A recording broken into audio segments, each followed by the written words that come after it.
Hai să vedem ce mâncăm azi de dietă. Avem aici o ciorbă de perișoare. Doamne, uite cum arată, Doamne.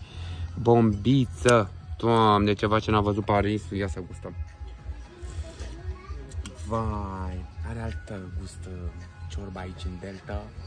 Suntem la cea mai șmecheră pensiune cu cea mai bună mâncare din Delta Dunării, la VPO, UPO, sau spuneți cum vreți voi, Wild Pickle Oasis, adică ștuga sălbatică. Bombița.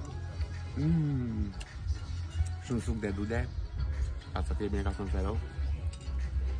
Haideți, noroc, ține mamă. E bun, mamă? Super, super. Noroc. Aer. Poftă bună. Pus pâine ca la mine acasă și aceste perișoare sunt din pește. Mama, ia uite ce avem noi aici. Bombiță. Cu mămăliguță în mușdei de usturoi. Avem aici, Doamne. Vai, ia. Mama, frățuie.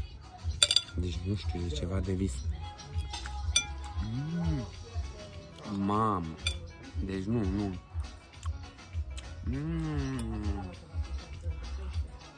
Mamă, știți cum e? De ce bombiță, uite ce vreme, uite ce super, ce priveliște. Deci este ceva de vis, vă așteptăm aici la pensiune, mai că e bombiță. Poftă bună. Desertul, o plăcintă cu mere. Băi, deci este ceva senzațiune. Ce să merge plăcinta asta cu mere?